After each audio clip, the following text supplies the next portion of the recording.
world is moving towards financial ecosystem. We have a special guest with us to speak about blockchain, to speak about cryptocurrencies, and to speak about DeFi and lot many other activities on this special segment with Crypto TV. We have a very special guest with us. He is Mr. Prasanna Lohar, Head Digital Innovation at DCB Bank. Prasanna, welcome on the show. Thank you so much for being at Crypto TV. Congratulations, the complete team at Crypto TV. This is the only and the first channel which will give a lot of awareness around crypto, blockchain, which will help Indian ecosystem to get into the next level. Thank you so much. Sure, Prasanna, and we are pleasure to host you as well. So, to begin with, Bitcoin is actually the #1 currency on this planet, and it has also been considered as a hedge against inflation. Its rising popularity and market cap is also, it's gaining traction day by day. So what do you suggest? What will be its outlook going forward?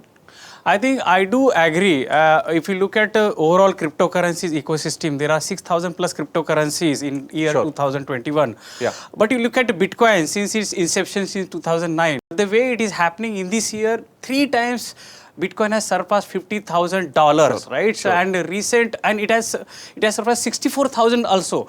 That shows that compared to real estate and gold, Bitcoin is really having some kind of traction. If you look at the overall ecosystem of a Bitcoin, which is like around 21 million Bitcoins, right? Which is for about 18 millions are already being mined. So that gives some kind of a traction, right? And that is why I do agree with you that Bitcoin is a hedge against inflation. So it will be very exciting to see how more and more investors look at one of those options for trading and investment. So, Prasanna, as you were highlighting about the popularity of Bitcoin, there are several countries who are adopting Bitcoin, has given a legal status to Bitcoin as well. They are accepting payments in Bitcoin. El Salvador is the recent country who has adopted Bitcoin as a mode against payments, goods and services. What do you think will be the outlook of this currency going forward? The traction compared to other cryptocurrencies, Bitcoin has given an edge to the many countries like Singapore or Japan. You spoke about El Salvador, where citizens are being distributed some kind of Bitcoin and it has treated as a legal tender. Time will decide whether it is going to be a successful experiment in that country, and as well as there are many countries like Brazil and various small countries like Malta, Gibraltar looks at where Bitcoin is one of those accepted cryptocurrencies, right? Technology is good, like blockchain, which is in the backend technology. I will look at, apart from Bitcoin, there are many more cryptos or many more utility tokens will get into the next moment, and will create that kind of a ecosystem where things can be traded in smaller communities, bigger communities. Sure. With a better regulation in country like India, US, UK, I think we will certainly see whether it is a Bitcoin or any other cryptocurrency will get a rise. You mentioned about other cryptocurrencies. My next question is on Ethereum. Almost 90% of the DeFi platform is built on Ethereum, and there is a growing popularity of NFTs and also which has been built on the Ethereum platform. If you can just highlight that, how this segment will gain traction. So, like there are many cryptos, Ethereum one of those second number widely accepted after Bitcoin. And power of any cryptocurrency or any investment thing is around that use case. What is that use case? For what purpose that cryptocurrency or any investment option gonna be useful, right? The way we see stock, we can really anticipate the up and downs of stock based upon where the investment has happened. If you look at Ethereum and many projects around Ethereum, and these projects are very, very good projects, right? There are countries looking at some of those projects which are helping to meet 17 sustainable goals. DeFi, where we can really see better financial inclusion. Decentralized finance market cap has risen from 8 billion to, I think, 100 plus billions. So over 100 billion. Yes, and if you see top 129 or 120 DeFi companies, they use Ethereum ahead of a multi-chains and so on. Ethereum is being utilized for these days non-fungible tokens, relevant marketplaces, DeFis we spoke about, and there are many more use cases where Ethereum is going to be used. So that gives a traction, right? There is a utility, there are use cases. That's why Ethereum gives. I'll not be surprised Ethereum will go more and more high. So as we are talking about Ethereum and altcoins as well, what do you think will be the outlook for other altcoins? If you can just highlight that as well. I think in my view, anybody is investing into cryptocurrencies as a trader, you should have a diversified portfolio. There are various Although we are not cryptocurrencies. giving any recommendation, so this Yeah, is, so although we are not recommending, when you look at these upcoming cryptos, they have a traction. They have use cases. We spoke about Shibu, Doji coins. Some of them are Polygon or Polkadot, right? They are upcoming and they have a utility behind that, right? So the altcoins, apart from Bitcoin or mainstream Ethereum, we should always look at these kind of upcoming cryptos, right? Maybe it could be the one of those advice by experts to the investors. You're talking about altcoins. I want you to elaborate more on the one booming sector, that is the boom NFTs. Yeah. So this is something which we have been widely been reading. We have been observing. Recently, Amitabh Bachchan's NFT was sold for a record $1 million. What do you want to say about this segment? So I think we are too much gung-ho about NFTs. We really need to think what is the use case of NFT, right? So if you Just go to back make money? not really, but if you go back to the fundamentals and the power of blockchain technology, right? All right, okay. So blockchain is immutable, very secure. It removes those intermediaries. Now imagine same technology brings onto some kind of a marketplace where we are utilizing it for buying, selling those digital Exactly. assets. Now, when again you go back to the actual fundamental, which is called tokenization. What is Exactly. tokenization? Tokenization means, right, your physical assets is a digital representation of your physical asset, real estate, Exactly. bonds, so on. Similarly, your paintings, your some of those videos, music, if you can really tokenize in form of a fungible or non-fungible tokens, right? Right. Which is a non-fungible tokens. Non-fungible tokens, it's like a one-time use or you can buy, trade. So I think this gives a traction and it's an opportunity for creators or any of those influencers be part of some of those NFT marketplace. It's a new wave, right? So But Prasanna, don't you think so? It gives an opportunity to a common man to Absolutely. earn from This is what I whatever was- they have in their hand. yeah, this is what I was talking about. It gives opportunity for anybody can become influencer. Sure. Or anybody can really keep their digital assets on NFT marketplaces and be part of that whole ecosystem. One last question on NFT. Its growing popularity in India will catch up. India will catch up. We have seen Salman Khan or Amitabh Bachchan, like those Sunny lot of Leone is celebrities also- are coming Yeah. onto this whole ecosystem, right? It will certainly will catch up.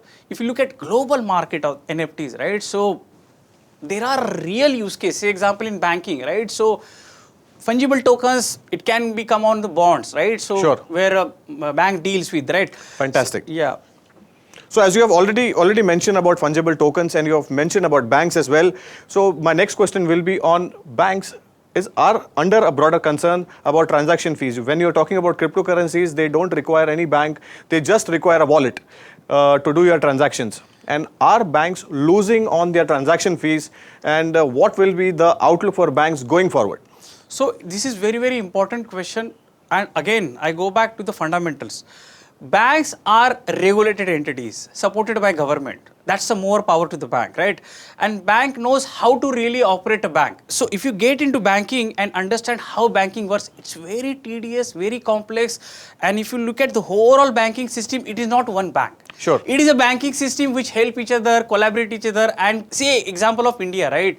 We have seen Indian banking system never gone into the loss, right? Banks are taking care of every pie for a customer. Have you seen any crypto company, right? Have you seen any Bitcoin company will take care of every Bitcoin? There are no laws. But at the same time, the traction, right? The way have a better customer experience, opportunity to do peer-to-peer payment. If you utilize the same technology of a blockchain, right, into the banking ecosystem, say example, central bank digital currency, the way more than 60 plus central banks worldwide are experimenting it, doing pilots. Now, I'll give you an example, cross-border payment. It takes a lot of time, lot of operations, lot of fees, right? With CBDC, between two countries, cost operations will come down. Cost of remittance will come down? Absolutely. So, I am utilizing same crypto concept or Fantastic. same technology for a better purpose, right? Similarly, I would say with better regulation, this crypto will have a better picture. So yes, you're trying to say that this segment should be regulated, and once regulated, there will be a better side on the banking. They will earn more from this. Absolutely. So with better regulation, we'll have a right direction. we need to take care of our customers. Say example in India, we need to take care of every Indian, how they are investing into everything, right? Today, without regulation, there are a lot of losses. There are some of those disputes wherein customer don't have any window where they can go and ask for the support. Sure. Tomorrow, regulation coming into picture, it will help crypto investors as well as it will bring on many more other financial instruments apart from FD or insurance or mutual funds. That's the traction we could see with the tokenization, better regulation, with the right technology. It will help banking ecosystem. With the right technology, it will help the banking system. That was a fantastic piece of advice, Prasanna. But I want you to, just highlight the India adoptability towards cryptocurrency is rising, as we have already seen that roughly around 2 crore users are actually having a cryptocurrency account. So what do you think its growing popularity and the catch-up? So I think this is very good to understand why it is really happening. If you could see latest IPLs, you could see CoinDCX and many more others are those sponsors for these things. Sure. So media and social media has played a major role for adoption of cryptocurrency in India. Look at those millennials. People talk to me wherever I go, talk about blockchain. At the end of a session, they talk about which are those top cryptocurrencies they should invest upon. That's a wave. That is why we have to guide them, educate them. All these our fellow Indians, right? We need to see how the traction should happen. I must say that this is something good, but how do we make it more better? I think that's what regulators' role is there. And I'm happy that if regulators can come up with some kind of a regulation around these cryptos, which will give a right direction. You mentioned about millennials. So are you pointing out that these young generation guys who are coming out for their investment, they don't prefer to bat on the back foot rather than come on the front foot and give a full swing? I agree.